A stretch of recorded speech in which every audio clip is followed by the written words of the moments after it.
Hello friends, अस्सलाम वालेकुम, welcome to Raj TV. दोस्तों, इंसान ईमानदारी से सही रास्ते पर मेहनत करे तो बहुत कुछ अचीव कर सकता है। आज की ये कहानी कुछ ऐसी ही है। राना आबिद हुसैन नामी एक आदमी की कहानी। ये जापान के अमीर तरीन पाकिस्तानी है। महंगी गाड़ियाँ, महंगे कपड़े, आलीशान लाइफस्टाइल। राना आबिद हुसैन के पास सब कुछ है। लेकिन आपको जानकर हैरत होगी कि राना आबिद हुसैन कभी फैसलाबाद के पास एक गांव में रहा करते थे। इन्होंने सिर्फ 8 क्लास तक पढ़ाई की हुई है। फैसलाबाद के एक गांव से इनका जापान तक का सफर इंतहाई हैरानकुन है।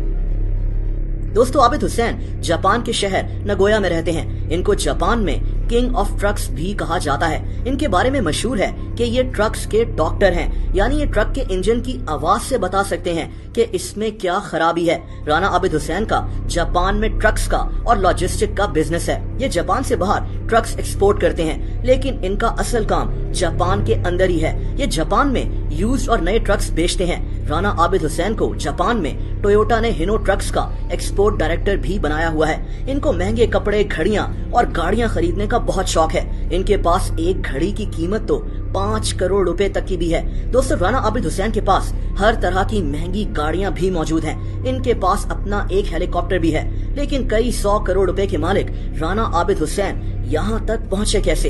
ये कहानी काफी हैरानकुन है। राना आबिद हुसैन फैसलाबाद के पास एक गांव चेक नंबर 223 आसा सिंह वाला में रहते थे। इनके मौशी हालात इतने अच्छे नहीं थे। 17 साल की उम्र में राना आबिद हुसैन ने बाहर जाने का प्लान बनाया। इनकी तालीम सिर्फ मिडिल थी। इनको इतना अंदाजा भी नहीं था कि इन्होंने बाहर जाकर करना क्या है। लेकिन इनका जुनून इनको हांगकांग ले गया।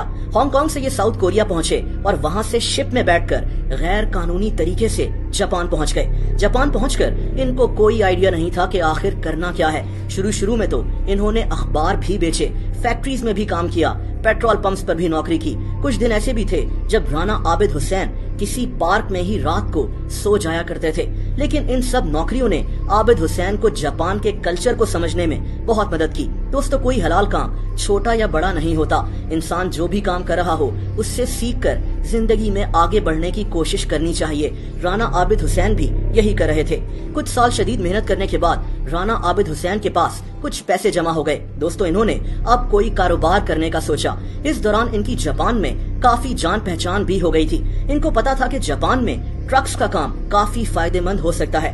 ट्रक्स को एक्सपोर्ट करना हो या फिर यूज्ड और नए ट्रक्स को जापान में ही बेचना हो, आहिस्ता आहिस्ता राना आबिद हुसैन इस काम में माहिर होते गए। जैसा कि मैंने आपको बताया कि इनकी महारत का ये आलम था कि इनके बारे में मशहूर हो गया कि ये ट्रक के इंजन की आवाज सुनकर बता सकते हैं कि इसमें मसला क्या है और इसकी कीमत कितनी होनी चाहिए। राना आबिद हुसैन भी ट्रक्स के मामले में जुनूनी थे। इनकी दिन रात की मेहनत ने इनको आज इस मकाम पर पहुंचा दिया है कि ये सालाना 300 करोड़ तक का बिजनेस करते हैं। इनको जापान का अमीर तरीन पाकिस्तानी भी कहा जाता है। दोस्तों, राना आबिद हुसैन चैरिटी करने में भी पीछे नहीं है। ये आए दिन अच्छे कामों के लिए डोनेशंस भी करते रहते हैं। ये 27 साल के बाद अब पाकिस्तान के लिए भी कुछ करना चाहते हैं और पाकिस्तान में भी आकर रहने लगे हैं।